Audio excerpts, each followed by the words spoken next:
এই আনন্দটো মিঠানে তিতানে ৰঙানে নীলানে কলানে বগানে উখনে চুটি চাপৰ গোলনে চেপেটা আঁকিব নোৱাৰে বুজাব নোৱাৰে। গতিকে মহাপুৰুষ মাধৱদেৱ ইমান চতুৰ ব্যক্তি, তেওঁ নিজৰ গান্ধী এই বৈকুণ্ঠপুৰীত উপস্থিত হোৱা আৰু যোৰহাটৰ উত্তৰ পশ্চিম আঞ্চলিক একাডেমী আতিথ্যত অনুষ্ঠিত হোৱা বাবজানাই ইতিমধ্যে প্ৰকাশ কৰিছে। উদ্যোগ বাবজানাই শংকৰদেৱ আৰু মাধৱদেৱৰ চমুকৈ প্ৰকাশ কৰিছে। আজিৰ তাৰিখত মহাপুৰুষ শংকৰদেৱ আৰু মহাপুৰুষ মাধৱদেৱৰ বিষয়ে নজনা ব্যক্তি নাই বুলিলেই হয়, কিন্তু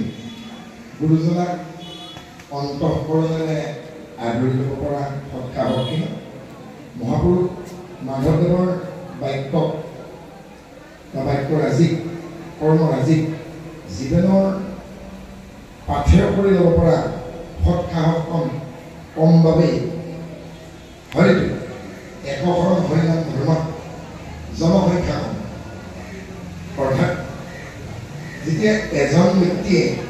হাৰ পাই শুই থাকিব তেওঁক জানো জগাব পাৰি?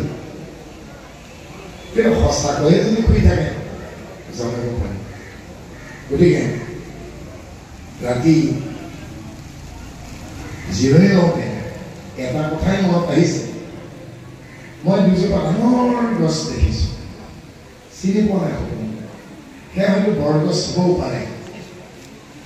আৰু সেই দুজোপা গছৰ এজোপা অকণমান ওখ, সেইজোপাই হয়তো মহাপুৰুষ শংকৰদেৱ, এজোপা অকণমান চাপৰ, একেই গঢ়ৰ, একেই পাত, একেই কাগজ, হেমৰসৰ মাজতে। আৰু এই গছজোপাত বিভিন্ন গছ, বিভিন্ন লতাই বগাব চেষ্টা কৰিছে। আৰু এই গছজোপাত আশ্ৰয় লোৱা লতাবোৰ ওপৰলৈকে বগাই গৈছে। আৰু এই বিভিন্ন লতাবোৰ অসমৰ বিভিন্ন জনগোষ্ঠী, আৰু যিবোৰে বগোৱা নাই বাগৰি পৰিছে। মহাপুৰুষ শংকৰদেৱ আৰু মহাপুৰুষ মাধৱদেৱ অসমীয়া জনগোষ্ঠীৰ বাবে এজোপা এজোপা বৃহৎ বটবৃক্ষ। আমি যে তামোলৰ লগত পাণ খাওঁ, পাণ লতাত পৰে, লতা গা গছত বগাই, লতা বগাবলৈ চাং দিয়া হয়, আৰু লতাই যদি বগাবলৈ গা গছ নেপায় বাগৰি পায়। গতিকে মোৰ উপলব্ধি এই হৈছে, মহাপুৰুষ শংকৰদেৱ আৰু মহাপুৰুষ মাধৱদেৱ নামৰ এই বৃহৎ বটগছ কেইজোপাক যদি আমি আশ্ৰয় নকৰোঁ, লতা সদৃশ অসমীয়া জাতিৰ অস্তিত্ব শূন্য। কামত, কথাত, ভাৱত, নামত, সকামত সমস্ততে গুৰুজনা শংকৰদেৱ আৰু মহাপুৰুষ মাধৱদেৱৰ অস্তিত্ব আমি স্বীকাৰ কৰিবই লাগিব। আৰু তাৰা দুজনক স্বীকাৰ কৰি যদি জীৱনত কিবা নহয়, তেতিয়া আমি কিন্তু অস্তিত্ব শূন্য। এবাৰ ভাবি চাবচোন, যিসকল ধাত্মাউৰা পিতৃ মাতৃক সৰুতে হেৰাইছে, বেলেগে যিমানে আদৰ নকৰক কিয় কোনোবাখিনিত অকণমান তেওঁলোকৰ মৰমৰ অভাৱ। আজিৰ তাৰিখত কিছু সংখ্যক যুৱক যুৱতীয়ে নিচাজাতীয় দ্ৰব্যৰ আশ্ৰয় লৈছে। তাৰ বেছি সংখ্যকে আমি যেতিয়া সাক্ষাৎকাৰ লৈছোঁ, কি কাৰণত তুমি ইয়াৰ আশ্ৰয় লোৱা? তাৰ উত্তৰ আহিছে অকণমান মৰমৰ অভাৱ। পিতৃ মাতৃৰ শাসন আৰু মৰমৰ অভাৱ ঘটিলে সন্তানে বেয়া পথলৈ যায়, নিচাজাতীয় দ্ৰব্যৰ আশ্ৰয় লয়। গতিকে আমাৰ গাৰ্জেন বুলি কওঁ, অভিভাৱক স্বৰূপ শংকৰদেৱ মাধৱদেৱৰ যদি আমি বাক্য সাৰোগত নকৰোঁ, এই অসমীয়া জাতিৰ কিন্তু ভৱিষ্যত বিপন্ন। সাজে কামে আচৰণত, বস্ত্ৰ ধাৰণত আপোনালোকে মন কৰিব। মহাপুৰুষ শংকৰদেৱে তেওঁৰ জীৱনৰ 40টা বসন্ত যেতিয়া অতিক্ৰম কৰিলে এই ধৰাধামতেই আৰু এজনা ক্ষণজনা পুৰুষৰ আৱিৰ্ভাৱ হ'ল সেইজনাই মহাপুৰুষ মাধৱদেৱ। মহাপুৰুষ মাধৱদেৱ শংকৰদেৱ গুৰুজনাতকৈ ২ বছৰে কনিষ্ঠ আৰু মহাপুৰুষ শংকৰদেৱৰ পাছত এই ধৰ্মৰ ভাৰখন মহাপুৰুষ মাধৱদেৱে শুদ্ধ পথত সঠিক পথত সফলতাৰে আগুৱাই লৈ গ'ল আৰু শংকৰদেৱ গুৰুজনাৰ ত্যাগ স্বীকাৰ আজি উদ্বোধনী ভাষণত বাপজনাই মহাপুৰুষ মাধৱদেৱে কি ত্যাগ স্বীকাৰ কৰিলে তাৰ বিপৰীতে আৰু এটি কথা আমি ক'ব বিচাৰোঁ। শংকৰদেৱ গুৰুজনাই জানিছিল এই একশৰণ হৰিনাম ধৰ্ম পিতৃৰ পৰা পুত্ৰই ৰজা হোৱাৰ দৰে ৰজাই যেনেকৈ নিজৰ ৰাজ্যভাৰ উত্তৰাধিকাৰী পুত্ৰক দি থৈ যায়, এই ধৰ্মৰ ভাৰ পিতৃৰ পৰা পুত্ৰই লৈ যাব নোৱাৰিবও পাৰে আৰু সেইবাবেই এই ধৰ্মৰ ভাৰখন একশৰণ হৰিনাম ধৰ্মৰ প্ৰচাৰ প্ৰসাৰৰ বাকীখিনি কাৰ্যসূচী মহাপুৰুষ মাধৱদেৱক শংকৰদেৱে দি গ'ল, যাৰ বাবে গুৰু ভতিমাক মাধৱদেৱে স্বীকাৰ কৰিলে শ্ৰী যত দান মান ভূত দায়া খবগুণ সম্পন্ন ঠিক ভকতকে ভকতি দানে কৰো গুৰু দায়া তলে অধিক, অৰ্থাৎ ভকতক তেওঁ নিজ পুত্ৰ কন্যাতকৈও অধিক বুলি চেনেহ কৰে। সেইজন গুৰু মহাপুৰুষ শংকৰদেৱক তেওঁ অসমীয়া সমাজত নহয় বিশ্বৰ দৰবাৰত গুৰু বুলি চিনাকি কৰাই হৈ গ'ল যে শ্ৰীমন্ত শংকৰ হৰিভকতৰ জানাজাত কৰোঁ তাহান্ত বিনাই নাই নাই আমাৰ পৰম গুৰু। আপোনালোকৰ মনত পৰে চাগে এসময়ত দূৰদৰ্শনত বি.আৰ. চোপ্ৰাৰ মহাভাৰত নামৰ মেগা চিৰিজৰ চিৰিয়েলখন দিছিলে আৰু মহাকাব্য হিচাপে আপোনালোকে পঢ়িছে। কুৰুক্ষেত্ৰ যুদ্ধৰ প্ৰথম দিনাখনেই অৰ্জুনে কৃষ্ণই চলোৱা ৰথখনৰ পৰাই ৰথী হিচাপে দুপাত বান তেওঁ গান্ধীবক লৈ একেলগে আগফাললৈ মাৰি পঠিয়াইছে। এপাত মানে গৈ পেলাই অস্ত্ৰগুৰু দ্ৰোণাচাৰ্যৰ চৰণত, আন পাত গৈ শান্তনু আৰু গংগাৰ পুত্ৰ অষ্টপুত্ৰ গাঙ্গেয় ভীষ্ম পিতামহ ভীষ্মৰ চৰণত প্ৰণিপাত জনাইছে। দুপাত এপাতে অস্ত্ৰগুৰু দ্ৰোণাচাৰ্যৰ চৰণত, আন পাতে পিতামহ ভীষ্মৰ চৰণত। তেনেদৰে মহাপুৰুষ মাধৱদেৱৰ যিখন হেজাৰী ঘোষা, হেজাৰী ঘোষাৰ যিভাগ প্ৰথম ঘোষা মুক্তিৰ নিষ্পৃহ যিটো সেই ভকতসমূহ ৰসময় মাধৱ ভকতি এবাৰ চাওকচোন কোনজন ভকত আৰু কোনজন আমাৰ পৰম দেৱতা চিনাকি কৰাই দিছে যে মুক্তিৰ প্ৰতিও যিজন নিষ্পৃহ সংসাৰত কিমান জ্বালা যন্ত্ৰণা পাইছে কিন্তু তৎসত্বেও ভকতেও পায়, কিন্তু সেই ভকতে কিন্তু জ্বালা যন্ত্ৰণা সহ্য কৰিলেও ঈশ্বৰৰ নামত আশ্ৰয় লৈ থাকিবলৈ শান্তি পায়। আজি যেনে গৰম পাইছে, গম পাইছে, কাৰণ উদ্ভিদ জগতৰ সংখ্যা হ্ৰাস পাইছে, হোৱাৰ বাবে গোলকীয় উষ্ণতা বৃদ্ধি পাইছে আৰু আমি উষ্ণতা অনুভৱ কৰিছোঁ আৰু আমাৰ এই ৰাজ্যখনত জলীয় বাষ্প বায়ুমণ্ডলত আৰ্দ্ৰতাৰ পৰিমাণ বেছি বাবে আমাৰ গৰমটো কি গৰম বুলি কয়, গেলা গৰম নহয় জানো, অইন ঠাইত শুকান গৰম। কিন্তু তৎসত্বেও মনে মনে মনে প্ৰাণে কিবা এটা বুজাব নোৱাৰা আনন্দ পাই আছে। যদিও আপোনালোকৰ শৰীৰটো গৰম পাই আছে, কিন্তু আজিৰ এই মহাপুৰুষ মাধৱদেৱৰ 537 সংখ্যক আৱিৰ্ভাৱ মহোৎসৱত ঘামে জৰুৰী জুপুৰি হ'লেও আপোনালোকে মনে প্ৰাণে কিবা এটা আনন্দ পাই আছে আৰু সেই আনন্দটোৱেই হ'ল আপোনালোকৰ কি মানে ঈশ্বৰৰ নাম ভূমানন্দ। সেই ভূমানন্দৰ এক কণা পাই নামৰ আনন্দত আপোনালোকে মজি আছে, মজি থকা বাবেই যি আনন্দকণ পাইছে কিন্তু তাক আপোনালোকে কলম যদি দিওঁ কাগজ যদি দিওঁ লিখি দিব নোৱাৰে সেই আনন্দটো মিঠানে তিতানে ৰঙানে নীলানে কলানে বগানে ওখনে চুটি চাপৰ গোলনে চেপেটা আঁকিব নোৱাৰে বুজাব নোৱাৰে গতিকে মহাপুৰুষ মাধৱদেৱ ইমান চতুৰ ব্যক্তি তেওঁ নিজৰ গান্ধীত কংকাৰ দি দুপাত বান নিক্ষেপ কৰিছে কৃপালুগুৰুৰ চৰণত কি বুলি মুক্তিত নিষ্ক্ৰিয় যিটো কেহি ভকত কৰ্ম ৰসময় মাগুহ ভকতি নীৰৱ ভকত মাগা নাই কিন্তু ৰসময় ভকতি মাগিছে আৰু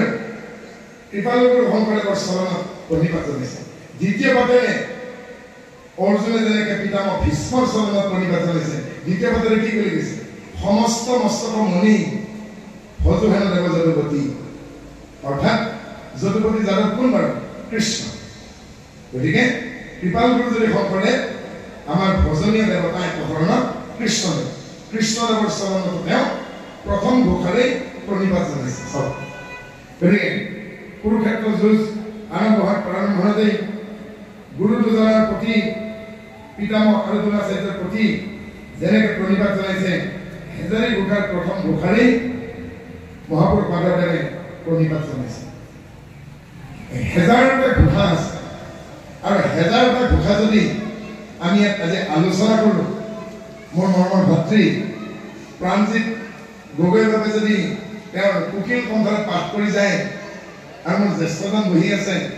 জিতেন দত্তৰ বাবে যদি সৰলীকৰণ কৰি যায় মোক যদি কৈ যায় উপায় তই লেচেৰি বুটলি যা লেচেৰি বুটলি মানে আমাৰ ডাঙৰবিলাকে যেতিয়া পথাৰত আঘোণত পকা ধান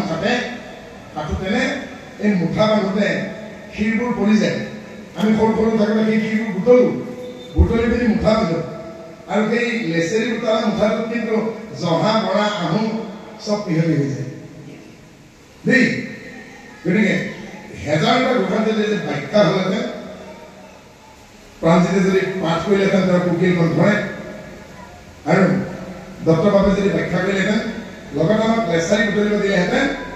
হয়তো 3 দিন 3 ৰাতি লাগিলেহেঁতেন কিন্তু আপোনালোকে 1000 এটা সাধু শুনিলেহেঁতেন অৰ্থাৎ 1000টা ঘোষাৰ লগত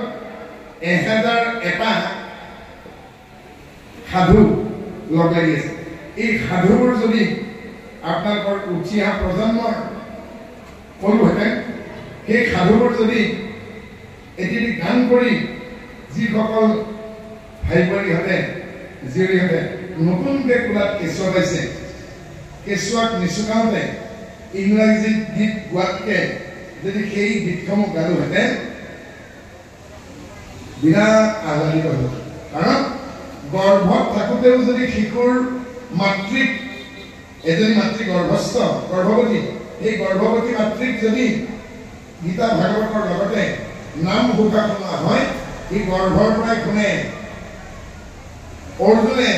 চক্ৰবেহুত কেনেকৈ সোমাব লাগে এই কথা সুভদ্ৰাৰ আগত কৈ থাকোঁতে সুভদ্ৰাই প্ৰৱেশৰ কথা শুনিলে কিন্তু চক্ৰবেহুৰ পৰা ওলোৱাৰ কথা অৰ্জুনে কোৱাৰ সময়ত সুভদ্ৰা নিদ্ৰামগ্ন হ'ল যাৰ ফলত অভিমন্যুৱে চক্ৰবেহুত প্ৰৱেশে কৰিলে ওলাব নোৱাৰে গতিকে সেইখন ঘৰত অভিমন্যু জন্ম হ'লেও অতিৰথী হ'লেও মহাৰথী হ'লেও তেওঁ চক্ৰবেহুৰ পৰা ওলাব নোৱাৰিব যদি এই সংসাৰ চক্ৰৰ পৰা মায়াৰ বন্ধনৰ পৰা পৰিত্ৰাণ পোৱাৰ উপায়ৰ কথা আমি অভিভাৱক পিতৃ মাতৃয়ে সন্তানৰ সন্মুখত আলোচনা নকৰোঁ বেয়া কথা কওঁতে মানুহে যেতিয়া খং উঠে কাষত কোপ মাৰি উঠে টান টান শব্দ কয় শংকৰদেৱ মাধৱদেৱে কৈছিল বঢ়াইকো দুজন ব্যক্তিৰ মাজত যেতিয়া তৰ্কযুদ্ধ হয় ইমান টান শব্দ কয় যে কাষত শুনি থকা মানুহে কাণত থোপা দিয়ে কিন্তু ভাল কথা যেন ডিঙিত টেপা মাৰি ধৰে ভাল কথাকেইটা স্পষ্টকৈ ওলাই নাহে আৰু ঈশ্বৰৰ নামবোৰ ঠেকেচা মাৰি থব নোৱাৰে এই কথা শংকৰদেৱে মাধৱদেৱক কোৱা মাধৱদেৱে টান শব্দ নামঘোষাত লিখা নাই ঈশ্বৰৰ 1000 নামৰ ভিতৰত কোমল কোমল নামবোৰ থৈছে তাৰ প্ৰমাণ মাধৱদেৱে নিজে কলমেৰে লিখি গৈছে দুগুটি অক্ষৰ নামৰ নাম শ্ৰীৰাম নাম অমিয়া মাধুৰী জোৰে আতি কুকুমৰ পৰম মণ্ডল নামে অনুৰোধ কৰোঁ কম্পিউটাৰ আমি ৰ তাত আকাৰ ৰা পুষ্পধ্বনি ম ৰাম কিবা কষ্ট আছে নেকি নহয় জানো পকা আম বুলি কওঁতে যিমানখিনি কষ্ট হৈছে ৰাম বুলি কওঁতে সিমান কষ্ট কিন্তু সেইখন কষ্টটো মানুহে দাঁত আৰু জিভা তালুৰে কৰিবলৈ খোজে কিন্তু খঙুতেৰে তাতকৈ টান টান শব্দ বহুত কৰে গতিকে পাপীৰ পিঠাত্মন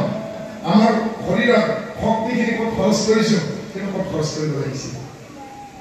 গতিকে মহাপুৰুষ মাধৱদেৱে এই ঘোষাসমূহ বিভিন্ন সময়ত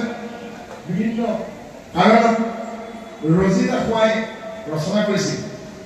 ঘোষাৰ বহুকেইটা ঘোষা শ্ৰীমদ ভাগৱত সংস্কৃত গীতাৰ শ্লোকৰ অনুবাদ বহুত পুৰাণৰ পৰা আনিছে ভাগৱতৰ পৰা আনিছে আৰু সেইসমূহ আপোনালোকে যদি নাম ঘোষাখন ভালকৈ পঢ়ে তেতিয়াহ'লে মই ভাবোঁ আপোনালোকে বুজি পাব মোৰ উপাধিটোৰ পৰা গম পাইছে যে মই BTAD মানুহ অৰ্থাৎ বড়ো জনগোষ্ঠীক প্ৰতিনিধিত্ব কৰি শ্ৰীমন্ত শংকৰদেৱ সংঘৰ মজিয়ালৈ আমাৰ পৰিয়ালটো আহিছে আমাৰ পৰিয়ালত আমাৰ সমাজত আমাৰ ঘৰত আমি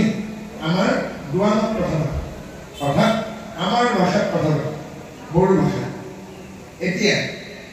আপোনালোকে বুজি পোৱাকৈ ক'বলৈ মোক কিহত লাগিছে এখন কিতাপ এই কিতাপখন কি বাৰু ব্যাকৰণ যি পুথি পঢ়িলে কোনো এটি ভাষা শুদ্ধকৈ বা ক'বকৈ লিখিব পাৰি সেই পুথি ব্যাকৰণ বুলি এতিয়া মোৰ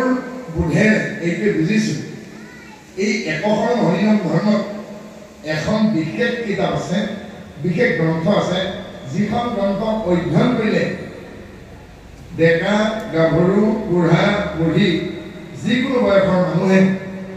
কীৰ্তন দশম ঘোষা ৰত্নাৱলী ভক্তি ৰত্নাকৰ ভাগৱত বুজিব পাৰিব সেই ভকতীয়া অভিধানখনে বা ভকতীয়া ব্যাকৰণখনে হ'ল নামঘোষা নামঘোষাখন আপোনালোকে যদি পঢ়ে অনুভৱ কৰে আপোনালোকে ভাগৱতৰ টান টান তত্ত্ববোৰ পুৰাণৰ তত্ত্ববোৰ বেদৰ তত্ত্ববোৰ বেদান্তৰ তত্ত্ববোৰ শংকৰদেৱে সংস্কৃতত লিখা ভক্তি ৰত্নাকৰ মাধৱদেৱে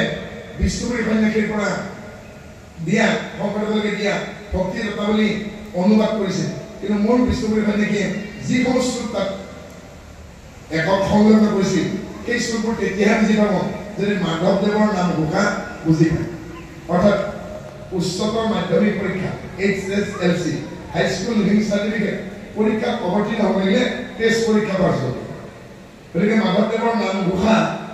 অতিক্ৰম কৰিলে আপোনালোকে অধ্যয়ন কৰি বুজিব পাৰিলেহে বাকী কীৰ্তন দশম ভাগৱত ৰত্নাৱলী সকলোখিনি আপোনালোকৰ সহজ হ'ব চাওক আপোনালোকে যিমানে পিছুৱাই থাকিব আমাৰ এই একশৰ হৰিনাম ধৰ্মৰ তত্ত্ব বুজি নাপাব কাৰণ ভকতৰ ভাগ আছে আৰ্তেছো জ্ঞানেছো তত্ত্বেছো জিজ্ঞাসু বহু ভকত আমাৰ শ্ৰীমন্ত শংকৰদেৱ সংঘত আতুৰ হৈ আহিছে বহু ভকত জ্ঞান অৰ্জনৰ কাৰণে আহিছে জ্ঞানেছো বহু ভকতে তত্ত্ব জানিব আহিছে তত্ত্বেছো নহয় জানো কোনোবা জীৱনৰ অৰ্থ বিচাৰি আহিছে অৰ্থেছো গতিকে বিভিন্ন কাৰণত আহিছে কিন্তু এনেকুৱাও ঠাই আছে যেনে অসমৰ এখন জিলা কাৰ্বি আংলঙৰ কেন্দ্ৰস্থলত এখন ঠাই আছে বকলীয়া নামৰ ঠাইখনত যিখিনি অসমীয়া লোক আছে উপাধি যি নহওক তেওঁলোক যদি শ্ৰীমন্ত শংকৰদেৱ সংঘত আহে অন্য উপায় নাই বকলীয়াত বিভিন্ন কাৰণখিনি আপোনালোকৰ আগত ক'ব নোৱাৰিম ভাইৰেল হৈ যাব কাৰ্বি আংলং জিলাৰ বকলীয়াত আমাৰ শ্ৰীমন্ত শংকৰদেৱ সংঘৰ 15খন প্ৰাথমিক আছে আৰু এই 15খন প্ৰাথমিকৰ কাষে পাজৰে এনেকুৱা 11 অসমীয়া মানুহ নাই যিখন নেকি শংকৰ সংঘৰ বাহিৰত আছে অৰ্থাৎ বকলীয়াত তেওঁ থাকিব লাগিলে ধৰ্মতি থাকিব লাগিলে বকলীয়াত অসমীয়া হৈ থাকিব লাগিলে শংকৰদেৱ সংঘত থাকিব অন্য পায় পৰিস্থিতিয়ে বাধ্য কৰাইছে আৰু এনেকুৱা পৰিস্থিতি যদি আমি মাজুলীত সৃষ্টি কৰি দিব পাৰোঁ পৃথিৱীৰ বৃহত্তম নদীদ্বীপ মাজুলীত যদি সৃষ্টি কৰি দিব পাৰোঁ তেতিয়াহ'লে আমাৰ ভাই ভনীহঁতে বিদেশী ধৰ্মত যাবলগীয়া নহ'লহেঁতেন আমি সাক্ষাৎকাৰ লৈছোঁ সেইসকলক যিসকলে নিজৰ স্বধৰ্ম এৰি বিদেশী ধৰ্মলৈকে যাবলগীয়া হৈছিল আইসকল বাপসকল কি কাৰণত যাবলগীয়া হ'ল তেতিয়া কৈছে জীৱন জীৱিকাৰ বাবে জীয়াই থকাৰ সংগ্ৰামত আগবাঢ়ি যোৱাৰ সংগ্ৰামত এই বানপানীৰ মাজত কৃষ্টি থকাৰ সংগ্ৰামত আমি কাৰো পৰা সহায় নাপাওঁ বিদেশী লোকে সাত সাগৰ তেৰ নদীৰ পৰা পাৰ হৈ আহি বানপানীত তলপকাই থকা আমাক নতুনকৈ ঘৰটো কটাৰ হালৰ গৰুকেইটা কিনি দিয়াৰ আৰু খেতি কৰিবৰ কাৰণে বীজ পৰ্যন্ত আমাক দিছে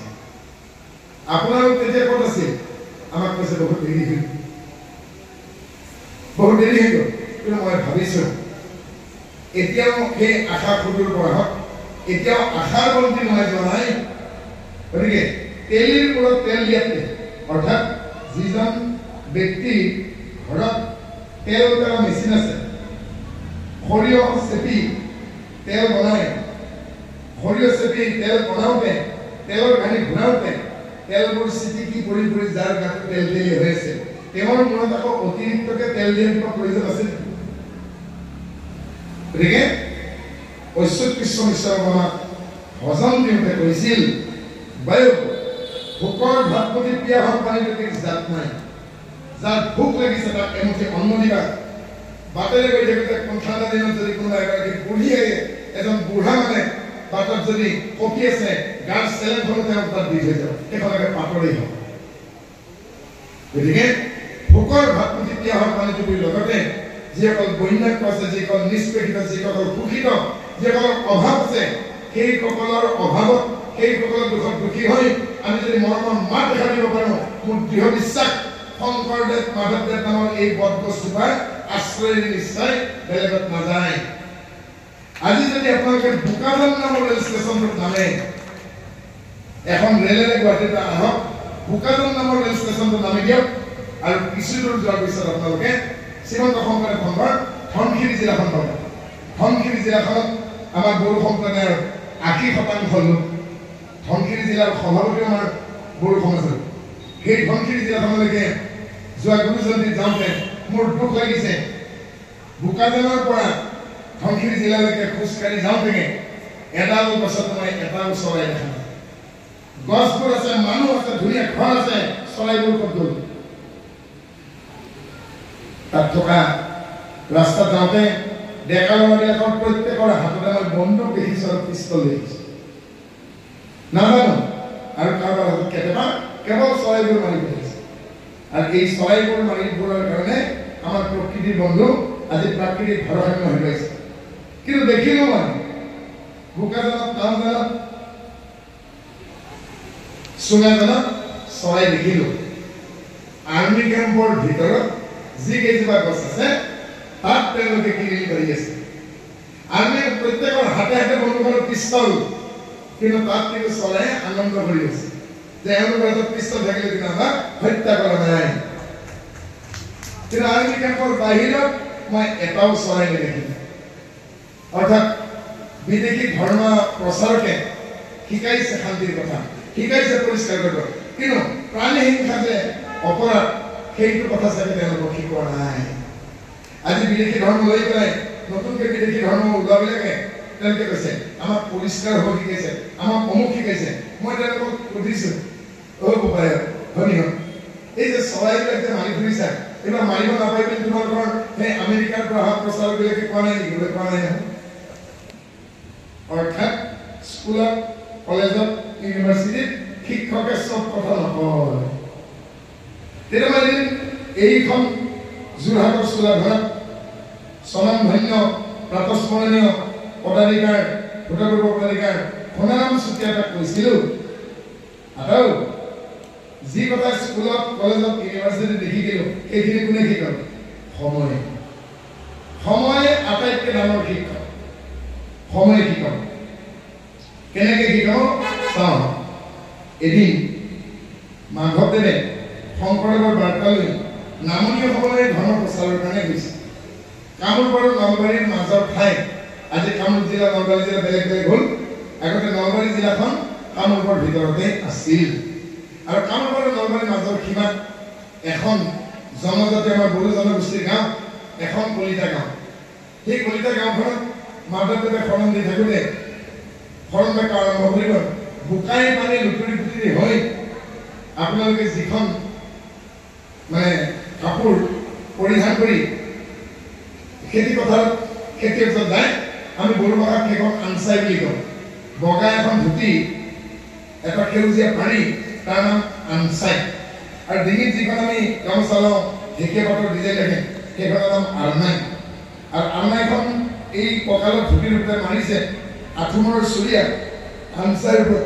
আৰনাৰে গাঁঠি মাৰি বোকাৰে লুতুৰি পুতুৰি এজন বড়ো মানুহ আহিছে মাধৱদেৱক কৈছেগে এই গুৰুজন মোকো শৰণ দিবি মাধৱদেৱে কৈছে ক আৰু মাধৱদেৱে তেওঁকো শৰণ দিলে আৰু তেওঁ ক'লে সেই মানুহজনে আছিল গুৰুচৰিত্ৰত পোৱা জেমাল কছাৰী আৰু মানুহজনে কৈছেগে মোৰ জাগাত কিন্তু এনেকুৱা অসমীয়া মানুহ নাই কি কৰিম বোলে তই মই যি কম তাকে কৰিবি মই ব্যৱস্থা কৰিম তেওঁ মাধৱদেৱে তেওঁৰ লগত গৈ তেওঁৰ ঘৰত থ'লে কৈছে মাধৱদেৱক কৈছে মই এতিয়া কি দিব তোক তাৰমানে কিবা দিব বিচাৰিছে মানুহে চবে কামত দিছে টকা দিছে গামোচা দিছে কিবা কৈছে মইতো আপোনাক দিবলগীয়া বস্তু একো নাই তেতিয়া মাধৱদেৱে কৈছে হ'ব মই এটা কাম কৰিব দিম সেই কামটো কৰিলে মই সন্দেহ আপোনাক কি লাগিব এতিয়া কৈছে এই অকণমান আগত এখন টুল আছে মোক যিজনে শৰণ বজাই দিছিল মাধৱদেৱে কৈছে সেইজন আছিল মোক মানে শিক্ষাৰ্থী এজন সেইজন হ'ল মহেন্দ্ৰ কন্দলী মহেন্দ্ৰ কন্দলীৰ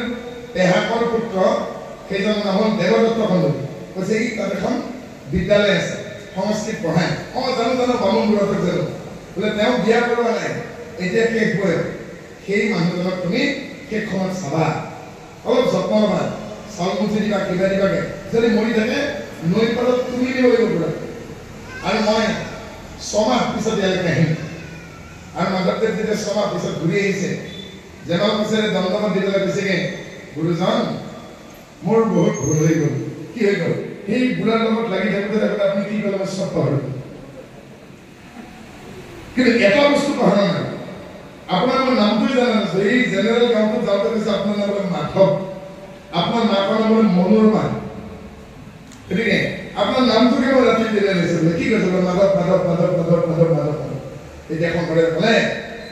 লিখিছে মা পদে লক্ষ্মী ভৱ পদে স্বামী অৰ্থাৎ লক্ষ্মীৰ স্বামী যিজন সেইজনে বিষ্ণু সেইজনে হৰি সেইজনে হ'ল উপস্য দেৱতা ভোজনীয় দেৱতা একো ভুল কাম কৰা নাই এই সেইজনৰ নাম কৰি মোৰ মায়ে মোৰ নাম থৈছে তুমি এটা কাম কৰিবা কি কৰিবা আজি গা পা ধুই মই তোমাক 15 দিন এতিয়া মোক কোৱাচোন এই বুঢ়া মূৰতে কি হ'ল তেতিয়া ক'লে এই বুঢ়া মানুহজনে জীয়াই থাকোঁতে ছাত্ৰ ছাত্ৰীবিলাকক সংস্কৃতত পঢ়ুৱাইছিল সংস্কৃতে বুজাইছিল কিন্তু মৰিবলগীয়া এদিন আছে তেওঁ কিবা কিবি বেবেৰীমান বকিলে আমি বুজি নাপাওঁ তেওঁ কিবা গ্ৰামাৰ বকি থাকে ব্যাকৰণ বিশেষ্য বিশেষণ সৰ্বনাম সমাস সন্ধি এনেকৈ কৰি এইবিলাক আমি বুজি নাপাওঁ সংস্কৃত কথা কিন্তু কি ক'লা তুমি বোলে মই তেওঁৰ ৰাম বুলি ক'লো কৃষ্ণ বুলি ক'লো হৰি বুলি ক'লো তাৰ একো নক'লো বোলে কি বুজি পালে তেতিয়া বুঢ়াটোৱে কৈছে বোলে যি অভ্যাস মানুহে তাকে কয় বোলে তেতিয়া মাধৱদেৱে জেমাল কছাৰী ক'লে সেই পণ্ডিতজনে সংস্কৃত পঢ়ুৱাইছিল হয়তো কৃষ্ণ বুলি কৈছিল কিন্তু ভিতৰৰ পৰা কোৱা নাছিল সেইকাৰণে আমাক বুজাবৰ কাৰণে জেমাল কছাৰীক কৈছে কি বুলি ক'লে কিন্তু জেমালক কোৱা নাই আমাক কৈছে স্মৰহ গোবিন্দ বোলহ হজহ গোবিন্দ বোলহ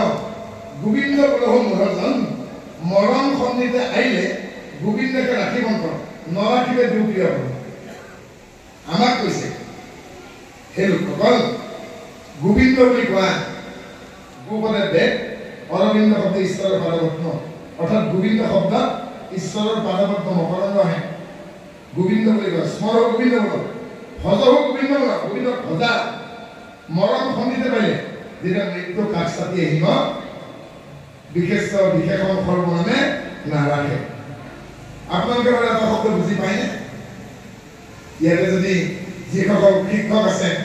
অসমীয়া ভাষাৰ বা ইংৰাজী ভাষাৰ ভাষা বিজ্ঞানত এটা শব্দ আছে লিংগুয়া ফ্ৰাংকা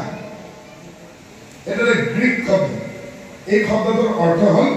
সংযোগী ভাষা আজি যেনেকৈ মই বড়ো জনগোষ্ঠীৰ হ'লেও যিটো ভাষাত মই এটা ভাষণ দি আছোঁ মাধৱদেৱৰ বিষয়ে সেয়া অসমীয়া ভাষা এই অসমীয়া ভাষাত আপোনালোকে ক'লে মই বুজি পাম মই ক'লে আপোনালোকে বুজি পাব এই অসমীয়া ভাষাটো আগতে উত্তৰ পূৰ্বাঞ্চলৰ লিংগ ভাষা আছে সংযোগী ভাষা গতিকে এটি ভাষা ক'বলৈকে আলাপ কৰিবলৈকে আমাক কি লাগে ব্যাকৰণ লাগে কিন্তু মৃত্যুৰ দুৱাৰদলিত যেতিয়া এজন ব্যক্তি উপস্থিত হয় শ্বাস প্ৰশ্বাসৰ কষ্ট হয় তেতিয়া কিন্তু ব্যাকৰণে সহায় নকৰে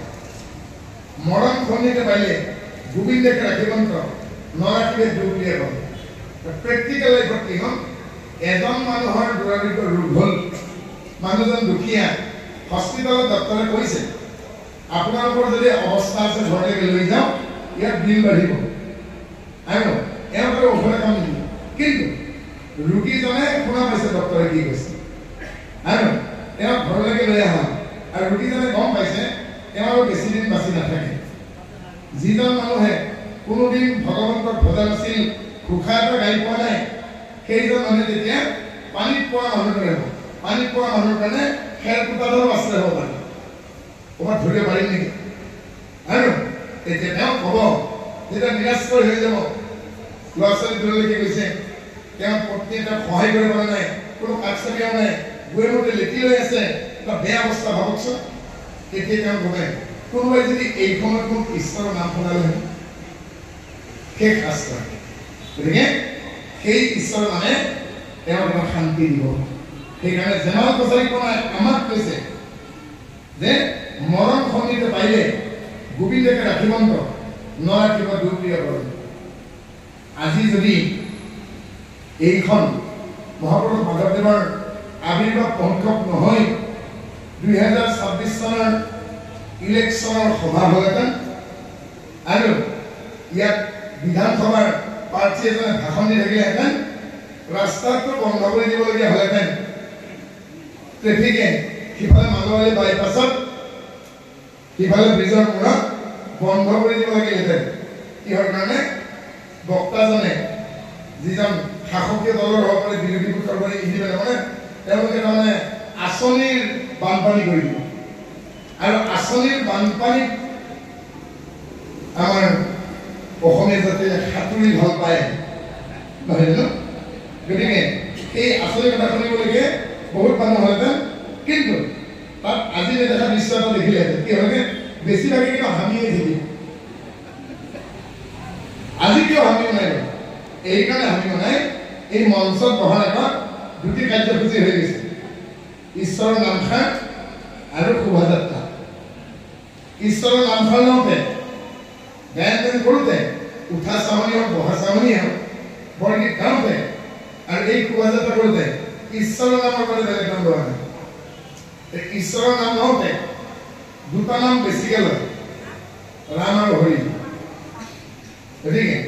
নিউটনৰ থাৰ্ড ল কেনেকৈ প্ৰুভ হৈছে মই যিহেতু বিজ্ঞানৰ ছাত্ৰ সেই কথা আপোনালোক ক'বলৈ দিছোঁ নিউটনৰ থাৰ্ড ল গতিবিজ্ঞান every action have a opposite and equal reaction অসমীয়াত যদি কওঁ প্ৰত্যেকটো ক্ৰিয়াৰ বিপৰীতে এটা বিপৰীতমুখী প্ৰতিক্ৰিয়া থাকে যেতিয়া আপোনালোকে হৰি বুলি কৈছে নামষাৰ আৰু তেতিয়া আপোনালোকে ভাবকচোন এটা বেলুন বুলি ভাবক পাকস্থলী হৰি বুলি কোৱাৰ লগে লগে হৰি মোক যদি কেমেৰাদি চাই থাকে দেখিব মোৰ পেটটো পাকস্থলীটো সোমাই গৈছে অৰ্থাৎ বেলুনটো কিবা খাইছে বেলুনটো কিবা খাই শৰীৰত যিখিনি অপান বায়ু আছে ইংৰাজীত কাৰ্বন ডাই অক্সাইড সেইখিনি মুখে দিব লাগিব তাৰপিছত আমি কি বুলি কওঁ ৰাম বুলি কোৱাৰ লগে লগে কি হৈছে হৰি বুলি কওঁতে যিমান পৰিমাণৰ কাৰ্বন ডাই অক্সাইড ওলাই গুচি গ'ল ৰাম বুলি কওঁতে সিমান পৰিমাণৰ অক্সিজেন আমাৰ সোমাই আহি পেলাই আমাৰ শৰীৰটো সতেজ কৰি দিয়ে আৰু অক্সিজেনৰ যেতিয়া অভাৱ ঘটে তেতিয়া মানুহে হামি আহে ভাবিলে নাভাবি আৰু এজনক ভাবিয়াৰ লগে লগে ইমান ধুনীয়া খুচৰা বেমাৰ কাষৰ জনে ভাবিয়াবি ধৰে আমাৰ আইসকলৰ কোনোবা এগৰাকী ধৰক সুৰভি নামৰ আইগৰাকীয়ে নমিতা নামৰ আইগৰাকীয়ে কৈছে বুজিছে আহিব নোৱাৰিম বুলি ভাবিছিলোঁ কঁকালটো এনেকৈ ধৰিলে নহয় খালি অলপ বেছিকৈ কাপোৰ ধুলোঁ মানে চাদৰখন যে পানী গামোচা মানে বান্ধি পিনিহে আহিছে আপোনাৰ মই ভাঙিব পাৰিছিলোঁ এবাৰ 100মান স্প্ৰে কৰিহে আহিছোঁ সেইটো খুচৰা বেমাৰ গোটেইখন এজনে ক'ব পাৰে হয় না গতিকে এই কাৰণে ভাবিব নাই এই যে নামখন খেলে অৰ্থাৎ যিমানখিনি পৰিমাণৰ আপোনাৰ কাৰ্বন ডাই অক্সাইড ওলাই গ'ল সেই অক্সিজেনখিনি হ'ল ভৱিষ্যতে যে এই পৃথিৱীত অক্সিজেনৰ পৰিমাণ কমি আহিব মাধৱ পুৰুষে নিশ্চয় জানিছিল সেইকাৰণে আমাক কেইটামান অক্সিজেনৰ চিলিণ্ডাৰ উঠাত দি থৈ গৈছে ব্ৰহ্মাই আদি কৰি জীৱন এবাৰ অক্সিজেন দিব ৰাম ৰাম ৰাম ৰাম ৰাম আকৌ মাধৱদেৱে এইটো জানিলে ভৱিষ্যতে মানুহবিলাকৰ বুকুৰ পিঠিৰ বিশেষ বিষ হ'ব ফাৰ্মাচীত বহুত বিক্ৰী হ'ব নহয় জানো গতিকে আপোনালোকৰ শৰীৰৰ যিবোৰ আছে হেড এক বেক এক শোল্ডাৰ এক পেক্টৰিয়েল এক পেলভিক এক আমাৰ ডাক্তৰী ভাষাত কৈছোঁ মূৰৰ বিষ কাণৰ বিষ চোলাৰ বিষ পেটৰ বিষ কঁকালৰ বিষ আঁঠুৰ বিষ শিৰাৰ বিষ এইবিলাক একো নহয় কাৰ্বন ডাই অক্সাইড গতিকে যিমান বেছিকৈ হৰি বুলি শব্দটো আপোনালোকে ব্যৱহাৰ কৰিব মুখেৰে কৰিব সিমান বিষ কমি যাব নহয় জানো এইবাৰ তেখেতে কাৰ্বন ডাই অক্সাইড কেনেকৈ কৈছে হৰি হৰি হৰি হৰি ও হৰি হৰি হৰি কি কাম কৰি আমি বুজাই দিয়া নাই কোনজন এনেকুৱা মহাপুৰুষ আছে যিজনে পৃথিৱীত কোনো জাতিক কোনো জনগোষ্ঠীক কোনো ভাষিক ব্যক্তিক এনেদৰে অক্সিজেনৰ যোগান ধৰিছে গুৱাহাটী ৰিফাইনেৰীলৈকে বলক গুৱাহাটীত যেতিয়া খুব এয়াৰ পলিউশ্যন ৰিফাইনেৰীত 2 ঘণ্টাৰ মূৰে মূৰে অক্সিজেন ল'ব লাগে নহ'লে তাৰ ভিতৰত মানুহ মৰি গ'ল চাফকেশ্যন হয় অহা বছৰ হয়তো গুৱাহাটীত থকা প্ৰত্যেকটো অফিচত অক্সিজেন বুথ থাকিব অৰ্থাৎ যেতিয়াই চাফকেশ্যন হ'ব সেই বুথটোত সোমাই পেলাই অক্সিজেন ল'ব লাগিব কিন্তু মই ভাবোঁ তেতিয়াও আমাৰ ভকতক বেলেগে অক্সিজেনৰ চিলিণ্ডাৰ নালাগিব যিসকলে একশৰণত আহিছে আৰু যিসকলে লাজ নকৰে বহুতে লাজ কৰে দেই যেতিয়া আমাৰ আজি নামাচাৰ্যই নামঘৰ ডাকি আছে তেতিয়া চাইছোঁ মই হাতবিলাক লৈকে বহুতৰে তাৰমানে হাতবিলাক ভালকৈ লগা নাই মানে চাপৰি ধৰোঁতে মানে আজি ভালেখিনি ব্যক্তি দেখিছোঁ কিন্তু চাপৰিটো মানে জোৰকৈ পৰা নাই মানে এনেকৈহে চাপৰিটো বজাইছে যেন জ্বলা ফুটিছে নামাচাৰ্যটো ঠিক আছে নামাচাৰ্য নামাচাৰ্য ঘটিছে গৰম কাৰণে টেম্পোটো কমি গ'ল নেকি মানে চাহত মিঠা দি দিয়ে কাৰণে হ'লগৈ কিনো কাম আছে কিন্তু যেতিয়া এজন ব্যক্তিক অহে বা মাকে খাবলৈ চটককৈ মাৰি এখনকৈ লাগিছে মৰিলে নাই ৰাতিপুৱাৰ সময়ত যেতিয়া 8টাৰ ভিতৰত কেইটামান মহ দেখে তাকো ভালদৰে মাৰিলে বোলে ৰাতি 8টাৰ ভিতৰত যে প্ৰসংগটো ধুনীয়াকৈ কৰে এতিয়াকে চাবলৈ যাব ৰাতি 8টাৰ ভিতৰত প্ৰসংগটো ভালকৈ কৰে তেওঁ ভকত ভকে নহওক অভকতে প্ৰসংগ কৰে দৰা কৰিবলৈ ক'ত কৰে 8টাৰ ভিতৰত 8টাৰ ভিতৰত মহাদেৱ প্ৰসংগ নকৰে জানো অভকতে প্ৰসংগ কৰে তেতিয়া মানে মই এজনক শুনিছিলোঁ বোলে নাম প্ৰসংগ কিবা বুজি পাই নাই বোলে সৰম বজন হোৱা নাই না বোলে বহাই নাপাওঁ কিন্তু তেওঁ আইগৰাকী তেওঁ কৰে প্ৰসংগ কেতিয়া বোলে 8টাখন মই চিলাই দিব মানে ৰাতি ভাত খাই উঠাৰ পিছত 8টাৰ ভিতৰত যায় গতিকে সেই মহৰ লগত প্ৰসংগ কৰাৰ আগতে অলপ নামতো কৰক বেয়াটো নহয় এনেকৈ বাম হাতখনৰ ওপৰত কৃষ্ণ হৰিৰ ৰাম বুলি কোৱাৰ লগে লগে চেং চেঙে যেতিয়া যাব নহয় এইটো কথা মনত ৰাখিব চেং চেঙে যদি গৈছে ভৱিষ্যতে আপোনাৰ ষ্ট্ৰোক হোৱাৰ আশংকা 100% নহয় চেং চেঙে যাব লাগিব কিন্তু চেং চেঙে কেতিয়া নাই আপোনালোকে গম গতিকে লকডাউনৰ সময়ত কৰোণাৰ সময়ত জাপানৰ পৰা মেডিকেলৰ পৰা টিম আহিল তেওঁলোকে পেৰালাইচিছ এপিলেপচি ষ্ট্ৰোক হাইপাৰটেনশ্যনৰ গৱেষণা কৰি আছে আৰু আমাক লগ ধৰিলে বোলে আপোনালোকৰ ভকতৰ ভিতৰত ষ্ট্ৰোকৰ সংখ্যা কাৰ কম মোক সুধিছে মই যিহেতু মেডিকেল ডিপাৰ্টমেণ্টৰ মোক ইণ্টাৰভিউ দিছে গতিকে আমাৰ যিবিলাক নামঘৰীয়া আছে অসমত ৬৭,০০০ নামঘৰ আছে শ্ৰীমন্ত শংকৰদেৱ সংঘৰ প্ৰাথমিক পৰ্যায়ত ৬,৫০০ নামঘৰ আছে দেই আৰু এই ৬৭,০০০ নামঘৰৰ ভিতৰত খুলি ক'ব আহিবলে ৩৮,০০০ নামঘৰ অকল আইসকলে ৰাখিছে ৬৭,০০০ নামঘৰৰ ভিতৰত অসমৰ ৩৮,০০০ নামঘৰ অকল আইসকলে পৰিচালনা আমাৰ সমীক্ষাৰ ফলাফল দেই আৰু এই ৬৭,০০০ নামঘৰৰ ভিতৰত ২৭,০০০ নামঘৰত স্থায়ী নামঘৰী আছে আৰু স্থায়ী নামঘৰীয়াসকলে পুৱা গধূলি প্ৰসংগ কৰে মোক সুধিছে নামঘৰীয়াসকলৰ ষ্টকৰ সংখ্যা কিয় কম তেওঁলোকে বাধ্যত পৰি হ'লেও দৰমহা ল'বলৈ হ'লেও মুঠতে যিকোনো কাৰণতে তেওঁলোকে প্ৰসংগ মিছাব পুৱা গধূলি তেওঁলোকে দুচাপত ধৰে তেতিয়া মোক সুধিছে তেওঁলোকে চাপৰি বজোৱাৰ কাৰণে কিয় ষ্টক নহয় আপোনালোকে মোক কোটি টকাৰ এটা প্ৰশ্ন কৰিছে যেতিয়া এজন ব্যক্তিয়ে চাপৰি বজাওঁতে আমাৰ শৰীৰত কোষ সংযোজক এবিধ দ্ৰব্য আছে CCE কোষ বিজ্ঞান যে আছে চেল বায়লজি অৰ্থাৎ কোষ সংযোজক দ্ৰব্য ই বৰ এলেহুৱা আৰু চাপৰি যে বজায় তেওঁৰ শৰীৰত কলেষ্ট্ৰলৰ পৰিমাণ নিয়ন্ত্ৰিত হৈ থাকে আৰু সিস্টোলিক ডায়াস্টোলিক প্ৰেছাৰ নিয়ন্ত্ৰিত হৈ থাকে তেজৰ গেদা কমকে পৰে শ্বাস প্ৰশ্বাস নৰ্মেল হৈ থাকে হৃদপিণ্ড লাংছ আৰু হাৰ্ট কিডনি যকৃত অগ্নাশয়ে সুন্দৰকৈ কাম কৰি থাকে আৰু কিডনি আৰু পেনক্ৰিয়াছৰ প্ৰয়োজনীয় বিটা হৰম'ন প্ৰতি যায় যাৰ কাৰণে চুগাৰৰ যথেষ্টখিনি কণ্ট্ৰল হৈ থাকে আৰু ইমান সুন্দৰ এক্সাৰচাইজ শংকৰদেৱৰ মাধৱদেৱৰ দৰে পৃথিৱীত কোনেও দিয়া নাই কৰ্মকাণ্ডত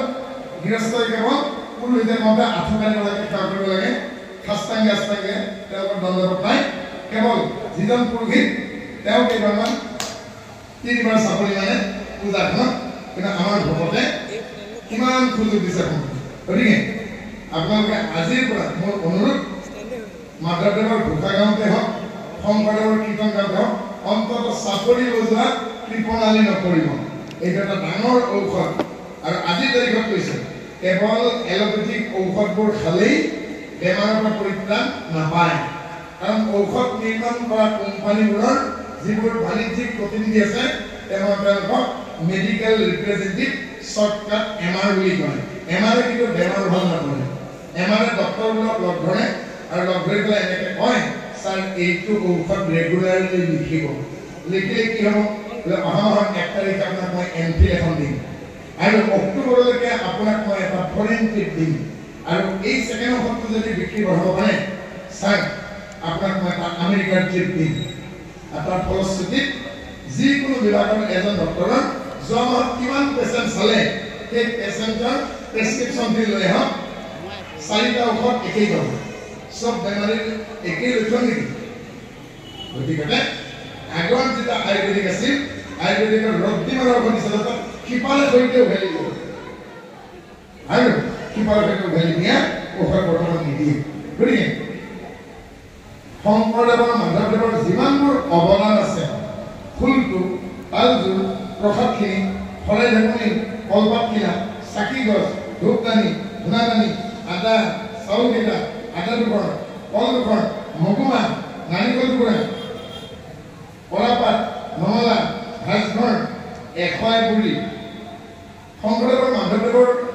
যুটীয়াভাৱে তেওঁৰ যিমান অৱদান তেওঁৰ যোজনা পৃথিৱীৰ যদি গছ গছনি কাগজপাত হৈ যায় নৈ নিজৰা খাল বিলৰ পানীখিনি যদি চিয়াহী হৈ যায় গৱেষণাৰ পত্ৰ শেষ নহ'ব কৈ উৰ নপৰিব আজিৰ বৰপেটা সত্ৰখনৰ আগৰ নাম আছিল বৰপেটা থান আজিৰ বৰপেটাৰ আগৰ নাম আছিল পাতিকুচি পাতি মানে যিসকলে তাঁত বয় আৰু সেই ঠাইত শংকৰদেৱে সপোন দেখিলে বৃন্দাবনী বস্ত্ৰ নিৰ্মাণ কৰিব আৰু মুখ্য তাঁতি আছিল মথুৰা দাস বুঢ়া আৰু মাধৱদেৱক তেওঁ মাতৃ মনোৰমায়ে তাঁত বোৱা শিকাইছিল আৰু বাতি কৰা শিকাইছিল তাঁত বাতি কৰা আৰু মাধৱদেৱে যিদিনাখনেই সেই তাঁত বাতিত হাত দিছিল জুট সোনকালে ভাঙিছিল চেৰিকামি আগুৱাই গৈছিল আৰু মাধৱদেৱে লাগি নিওঁতে অলপ বেছিকৈ বোৱা হৈছে কাপোৰটো সেইকাৰণে মাধৱদেৱৰ নাম দিয়া হ'ল বঢ়াৰ ফুল যাৰ হাতত বৃদ্ধি পালে আৰু সেই বৃন্দাবনী বস্ত্ৰ আজি আমাৰ হাতত নাই ভিক্টোৰিয়া মেমৰিয়েল আদি কৰি ভালেকেইটা মিউজিয়ামত আছে যি ব্ৰিটিছে আমাক মেহনত বুলি কাপোৰ পিন্ধিব নাজানে বুলি হাঁহিছিল অসম বুলি ক'লে এতিয়াও ভাৰতৰ বেলেগ ৰাজ্যৰ মানুহে আমাক জংঘলী বুলি কয় কিন্তু এই বুলিও তেনেকৈ কয় দেই জংঘলে মংগল গতিকে আমি থাকিব পাৰোঁ জংঘলত কোনো কথা নাই কাৰণ গছ থাকিলেহে মানুহ থাকিব গছেহে আমাক অক্সিজেন দিছে বিল্ডিঙে দিয়া নাই গুৱাহাটীত 5খন ব্ৰিজ ফুল এখন ব্ৰিজত 500কে 5খন ব্ৰিজত 2,500 গছ কটা হ'ল টেম্পাৰেচাৰ নাবাঢ়ি কি হ'ব বৰ্তমান গুৱাহাটীত ইয়াতকৈও 2 ডিগ্ৰী বেছি দেই গতিকে মহাপুৰুষ শংকৰদেৱৰ মাধৱদেৱৰ এই